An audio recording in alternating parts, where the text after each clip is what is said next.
Welcome to the Scandinavian Mind podcast, our weekly show about how technology is changing the creative industries.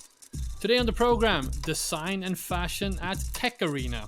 We are visiting Sweden's biggest tech event, the Tech Arena, that took place last week at the Swedish National Football Arena, Friends Arena in Stockholm. We will hear from entrepreneurs, innovators, and investors on the show floor, among them Henrik Otendal, co-founder of Reselo, Maria Smith, Secretary General of Axfoundation, Jonatan Tullberg, CEO of GS1 Sweden, Evelina Antilla, CEO of Wellstreet Ventures, and Jonas Kjellberg, co-founder of Nornorm, the furniture rental company. In this report from the Tech Arena, we'll take the temperature of the investment market and the struggle for startups to find capital. We'll talk about the need for new solutions for the textile industry, why rubber is about to be revolutionized, and can we make the furniture industry circular? As always, my name is Konrad Olsson, editor-in-chief and founder of Scandinavian Mind. All right, let's get into it. What have we got? The Tech Arena. This is another laser-ridden event happening now in Stockholm instead of Helsinki. I'm talking, of course, about Slush Helsinki, which for many years has been the leading tech event in the industry. This is something that Omid Eklasi, the founder of the Tech Arena, want to change. I think it was back in September, he made a press release saying, why should all these Swedish entrepreneurs and investors go to Helsinki just to meet with each other? Shouldn't they be able to do it here in Stockholm? So basically, he decided to double his event, which was previously at the Waterfront Conference Center by the Central Station, moving it to the much, much bigger venue of Friends Arena close to Mall of Scandinavia in Solna, north of the city of Stockholm.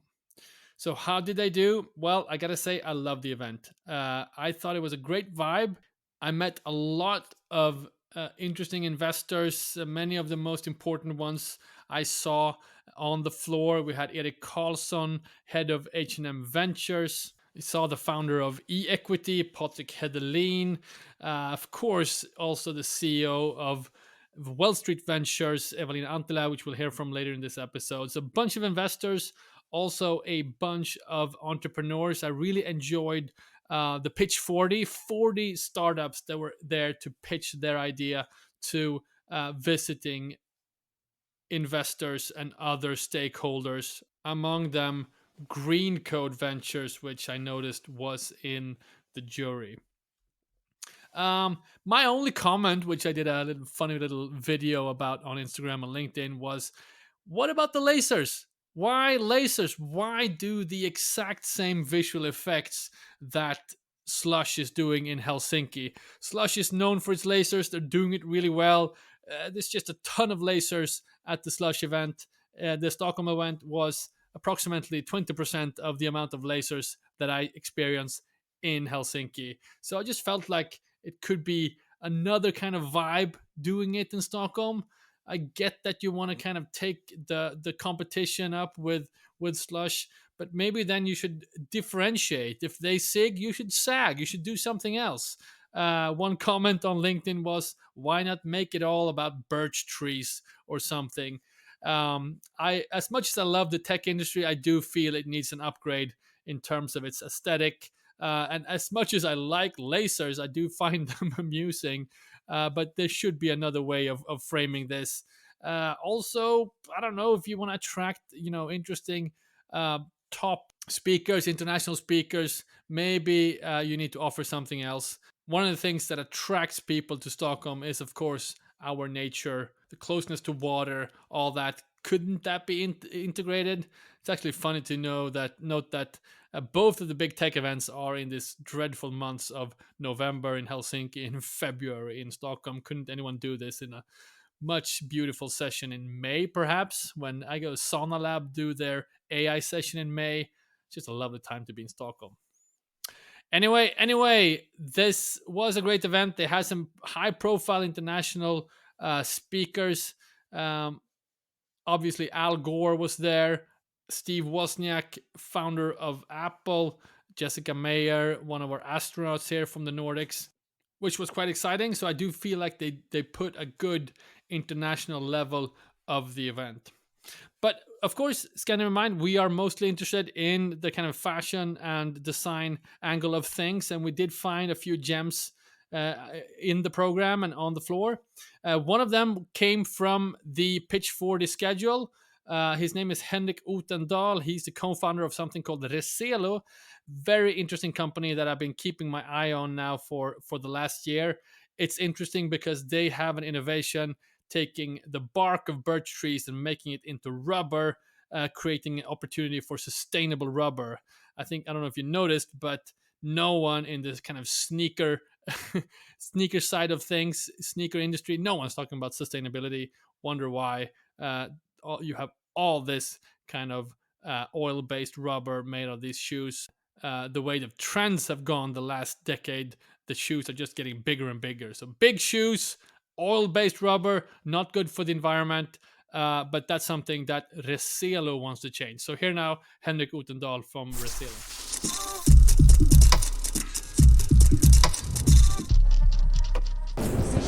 All right, so I'm here in front of the pitch stage with Henrik Otendal, co-founder and CEO of Reselo. Henrik, why are you here today? We're here today for we are going to pitch on the Pitch 40th challenge, so that's the scope for today. And tell us about Reselo. Give me the short pitch here. The short pitch is very simple. We take residues from the forest industry and make a polymer, the Reselo rubber. And this rubber can be used in the lifestyle industry, and that's what I found so interesting about you guys. Talk to me about that. Exactly. So you can have the rubber and you can replace, for example, in the shoes, you can replace this rubber in the sole. You can have it in sport gears, you can have it in fashion details. So everything where you have a polymer, you can replace that with our rubber.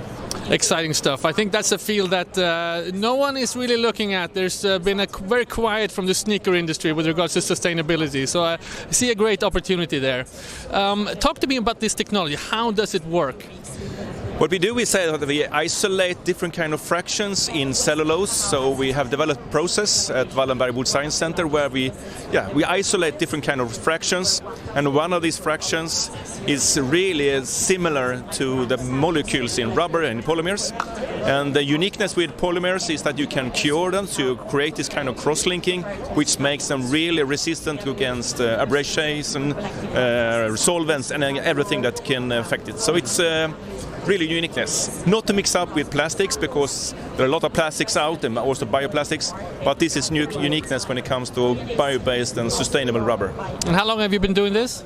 Since 2020, so we are in the fourth year now. Yeah. And what are your next steps? What are you hoping to do here at Tech Arena, but also in the next few years? The next step is to find industrial investors who want to join us in this really rubber revolution and to scale the production, because we have a vast market demand. So now it's time to scale production. Yeah. So the Tech Arena just started a couple hours ago. You're going to be on stage here in this afternoon. Are you nervous? I would lie if I said I wasn't, so I'm a little bit nervous, but I think I've done this quite a few times, so hopefully I will manage this time as well. Good luck today. Thank you, Henrik Otendal from Reselo. Thank you very much. All right, that was Henrik Otendal, co-founder of Reselo. One of the most interesting talks I listened to was called Sustainability, Traceability and Transparency, Changing the Future of Business. And on that talk, they discussed quite a lot of the challenges of the fashion industry. So it was moderated by Anne-Therese Gennari from The Climate Optimist, really thoughtful, good moderator. I hope to invite her on the podcast soon. And on the panel, we had Jonatan Tullberg, CEO of G1 Sweden, who's doing a pilot project regarding DPPs, digital product passports, together with Axfoundation, whose Secretary General, Maria Smith, was also on stage. So they had quite a lot to discuss around traceability of fashion garments and the challenges around it. So I met up with both Maria and Jonatan after the panel. I'm going to let them speak for themselves. Here first, Maria Smith, Secretary General of Axfoundation.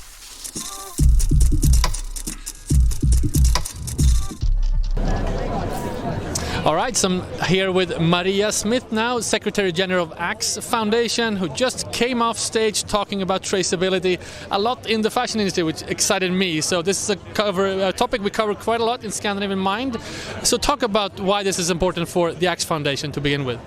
Well, we have the mission to develop practical solutions to complex sustainability challenges, and in order to transform the society and transform business value chains, there has to be traceability and transparency. That's a prerequisite for the fashion industry, but also for other industries. So this is a very important topic and a very important problem to solve. Right. And talk about how you engage. I know you're running pilot projects. We're here in the GS1 stand here. You're collaborating with them. And talk about your pilot projects on this issue. Well, right now we have this project, the Fiber Traceability Initiative, where we, together with partners such as GS1 and fashion brands and also a data platform provider, are addressing the value chain of wool. As a proof of concept, of course, it can be adopted. When we succeed, it will be able to adopt also in other industries. Yeah. So we're standing here. This is a wonderful wool sweater by Filippa K, which are partners to this. When you're working with the industry, I'm sure Filippa K is far ahead. They work a lot with sustainability.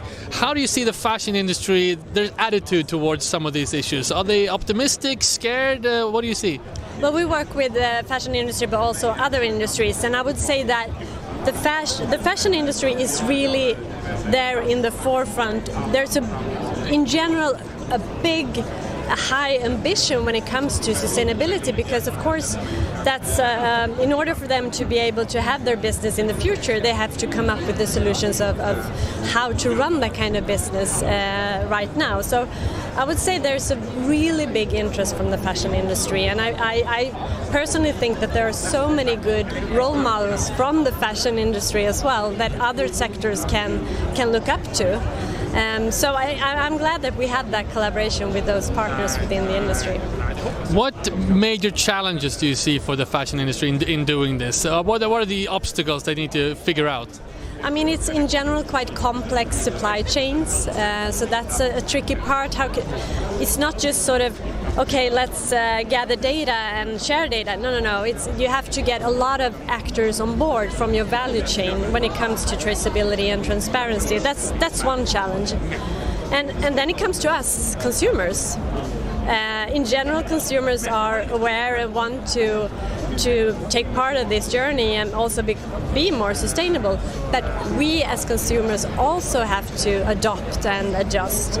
And that can be tricky as a brand or a fashion organization. How do we get the consumers, the customers on board as well? So there are a lot of challenges related to sort of the traceability, transparency issue. But I'm sure we will figure it out together. Wonderful. So what we cover quite a lot with our platform is the kind of intersection of fashion and technology, and that's not always then a kind of an easy fit. The two different types of industries that has to understand each other to kind of move forward with this kind of common goal of we need to make things traceable, transparent. Needs huge technological investments, and in an industry where the technological maturity maybe it's not even there yet, at least from my perspective. How do you see that? How do you build these bridges? Because you need a lot of collaboration between these different types of industries. I will say that's the core of Axfoundation, to gather actors from the different parts of a sector or from maybe additional other sectors. And I think what's really sort of the key in making these kind of collaborations work is that everybody needs to understand what's in it for me. And I mean it's change management, but as far as from my perspective, we have been talking about collaboration for so long, but not really much has happened. But now this is starting to happen, and I'm so glad, because it's not, I mean, constructing a circular and sustainable value chain, it doesn't just take one actor, it takes a lot of actors, and therefore this collaboration, it's key going forward.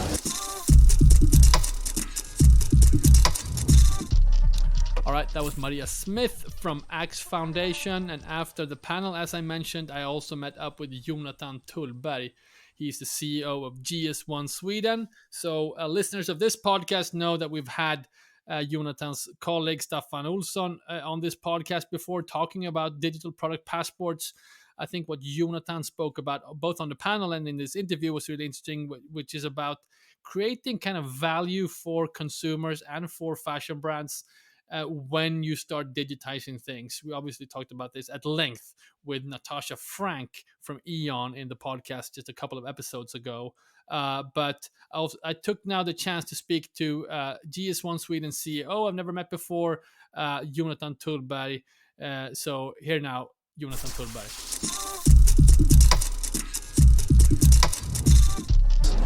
Well, I think the starting point for a lot of companies is, as you say, we talk about legislation, regulation that's connected to ESG and sustainability, and this is something all product manufacturing producers will be facing.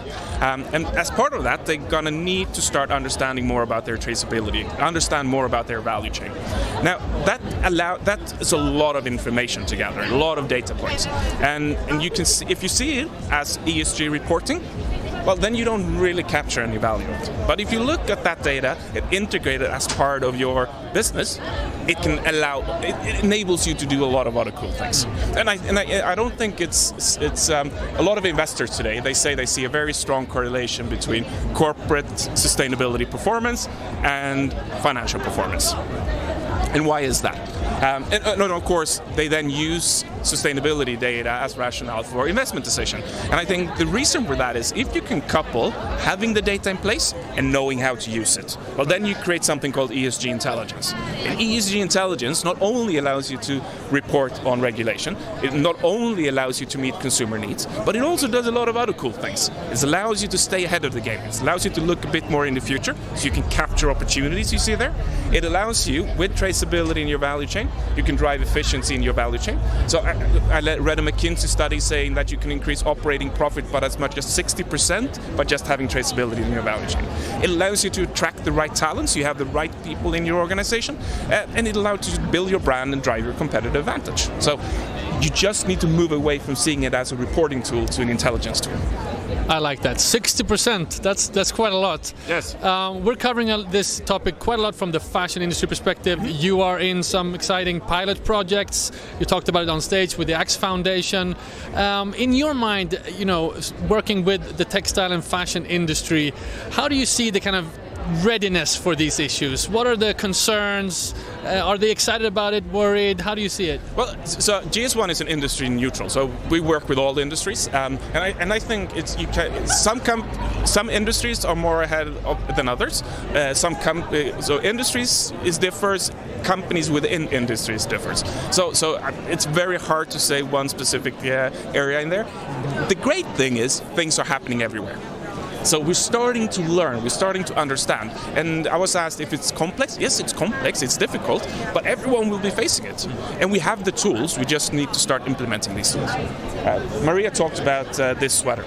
So this sweater, it's a project with Philippa K and Axfoundation, where we've been able to follow and trace all the wool going into this sweater, all the way to South Africa from many different farms, and how it travels through 5 different countries, and we followed it everywhere, so we know exactly the traceability on this sweater, which is super cool.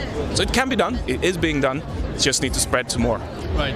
So advice, I talk to a lot of fashion brands who are actually worried and are unsure of how to approach this. What can GS1 do to help the industry? How would one company start if you want to learn more? Well, I also talked a bit about this. I think, for me, I see it as 3 levels. And you need to start to build your foundation strong. If you start by trying to do something on top, to use data that you don't have, you're going to fail. So start by setting a clear way, standardized way of gathering information, because it's a lot of data, and if you cannot get it standardized, you'll have bad data quality, and if you cannot automate it, it will take a lot of resources to gather.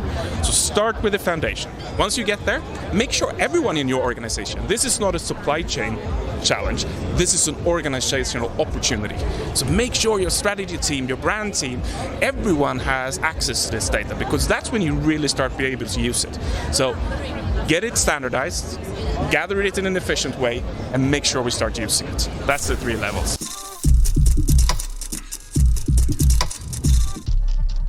All right. That was Jonatan Tullberg, CEO of GS1 Sweden.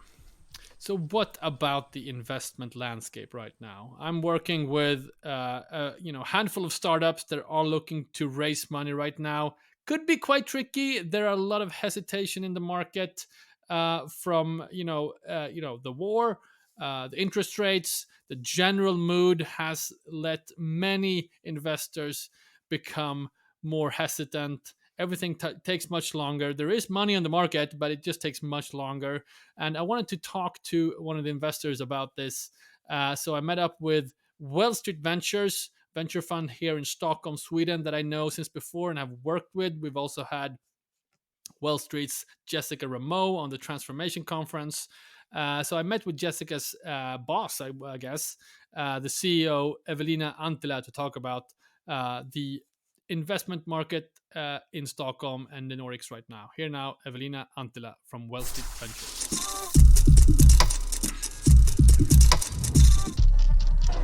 Oh, there's so many interesting and exciting things on the horizon, and you know what they say in a sort of like a downturn, it's actually a great space where people and sort of companies can thrive. Obviously it's more challenging, but we think it's super interesting. Everything's happening right now with AI, for example, and not necessarily sort of to jump on the AI hype bandwagon, but more sort of looking into operationally, how can companies use AI to sort of make processes more efficient and solve the big problems and challenges that we have. So I was going to get to that. What is your take on the market right now? Everyone here is talking about it's slower than it used to be, and like compared to a couple of years ago. I know you are also fundraising at the same time you're investing. So I mean, you're kind of you're feeling it too, I guess, or am I right? Yeah, exactly. Which I think is sort of good to some extent. You sort of feel what it's like to be in those shoes. No, and as you say, it is a tougher market. It's more challenging, and which is also important to sort of go back to the basics and sort of build good companies. And what is it all about? Yeah, you need to solve a problem that is a big problem for many people and to sort of find a good solution to that. So I think, I mean, to some extent we are right now in a market correction. Obviously it's tough for many people, for many companies, but I also think that we can sort of find good opportunities in here. Right. Sounds very sensible, everything you're saying. I know that's kind of been your approach as an investor. You want to create kind of sound companies, and you're not necessarily jumping on every new thing. What makes you stand out, do you think, among other VCs? I think to some extent, as you mentioned, we don't necessarily look for the next unicorn sort of growth to sort of whatever it takes. We like companies that commercialize quite quickly, companies that are building sustainable businesses, not only from an environmental, societal perspective, but also from a financial perspective. And which I also think that now that we see that profit is something that, and unit economics is something that people are looking at more actively, I think that's sound. And finally, what does a startup need to do in order to catch your attention? Name one thing. It's all about the founders. It's all about the founders. And I mean, the first meetings we have, we just want to get to know you. Why do you do what you do? What's sort of your passion? Because I mean, ideas, there are many ideas and we can solve it along the way, but it's all about the grit.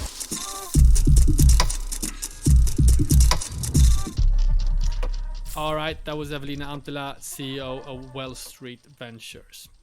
All right, closing out this laser-ridden episode, I actually also managed to speak to a design company on the floor of the tech arena. This was Norm, a furniture rental company founded by people from none other than IKEA. So I guess they have a lot going for them in terms of longevity.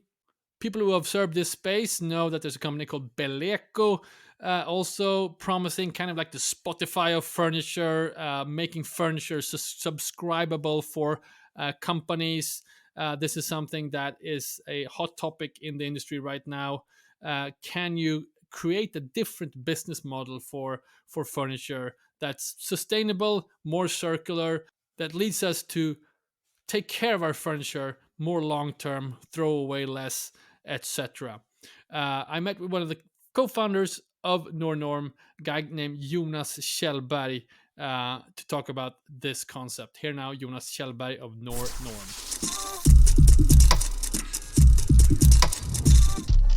Well, it's super simple. We have a subscription for office furniture. Why should you have a static office when you can have a flexible that you can change constantly? So we basically took an AWS kind of solution to how do you have furniture that is constantly dynamic, and it's part of the subscription so that you can change. And you come from both the tech industry and the furniture industry in the kind of founding people. Can you talk a little bit about the backgrounds going into this project? Yeah, well, I'm more of a tech entrepreneur and have been part of a lot of unicorns and then taken that perspective and built a lot of tech. And then I think my other co-founders are either investment bankers or also from IKEA and come from the furniture industry. And we said, okay, why should you not be able to have a subscription on office furniture? Why should you buy that? That doesn't make sense from a sustainability perspective. So we buy used stuff or we produce with used material. So as a journalist, I get pitched this is Spotify of pretty often, so it's kind of a usual pitch. What I found interesting with you guys, and I'm assuming it a little bit, so I'm here to talk about it, is that for me, if you want to reach some kind of sustainability effect of what you're doing, you have to do it at scale. So talk about why scale is important. Well, I think we started this at scale with IKEA as one of our founding investors, and we now have Ramsbury and also Verdane behind us. I think we've raised 110 million euros in seed. I think many of these business models you need to get to scale, because I think there's a lot of startups that get caught subscale, and I think also the unit economics actually drives a much better perspective of getting to scale. So I think for us that has been important. So that's why we're now in 15 countries. I think we have more than 1,500 clients. We have furnished more than 300,000 square meters of office space in a very short time. So of course it has been more of that kind of large attempt to really crack. And I think if we really want to crack the circularity aspect of what we want to do, we need to actually make money for our investors, but also create a great product. And that you need a lot of money, a lot of people for it. But of course, when that is built, that enables scalability. All right, so these cardboard boxes everywhere here in your stands talking about circular furniture. Yeah. So describe to me why this model is circular and the benefits compared to businesses buying their own furniture. Well, I think first of all, I think our pledge is that you cannot buy our stuff. So you can only have them as a subscription. And then we try to buy used furniture, but we also produce new furniture with used material. So really keeping both of these closed loops. But I think the first thing you need to ask yourself, stop with a linear model and start with a fully circular model. Got it.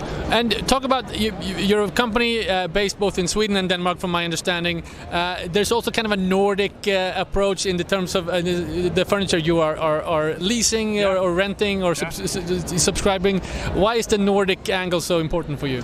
Well, I think we have that in heritage. I think we have a lot of people coming from IKEA. I think also it's super important for us not to follow short-term trends. We need to create a design that a lot of people love, but also that can live for 80, 90, 100 years. So that the pieces we bring into the subscription should actually be able to be rented out over and over and again, because we only offer as good as new. We don't offer new stuff. So in your stand here, I see some Danish furniture design brands. What's stopping you from just producing everything yourself? We produce some of our stuff ourselves in conjunction with the IKEA's factories. So we produce our first sofa, for example, because we couldn't find one with sustainability perspective. We're producing a lot of our own tabletops for our desks with used material. We're coming out with a task chair now as well, which is done by 90% used plastics. So we're actually using that to drive down prices, but also see how we can minimize the use of virgin material as well. So you raised a lot of money, you're in 15 countries. Yeah. What are your hopes for the next, let's say, couple of years? What do you want to achieve? Well, I think, I say, the office furniture market is larger than the taxi market on an annual basis. So I think if we're not bigger than Uber in 10 years, I think we've really utterly misjudged the possibility. All right, that was Jonas Kjellberg, co-founder of Norm, on the show floor of the Tech Arena in Stockholm last week. So before I close out, I just want to thank everyone that showed up to our virtual creativity live event at the Link & Co showroom last week. Successful event talking about the future of photography through kind of the lens of AI. so much stuff happening in that space at the moment, and it's going to be exciting to share that conversation in the podcast feed in a couple of weeks. Also, to say that the next session of Virtual Creativity Live happens on March 20 at the Link & Co showroom as per usual. So Virtual Creativity Live happens again March 20. Do sign up to our newsletter. Visit scandinavianmind.com/newsletter not to miss out on that invite. All right, that was it for today. Till next week. Bye.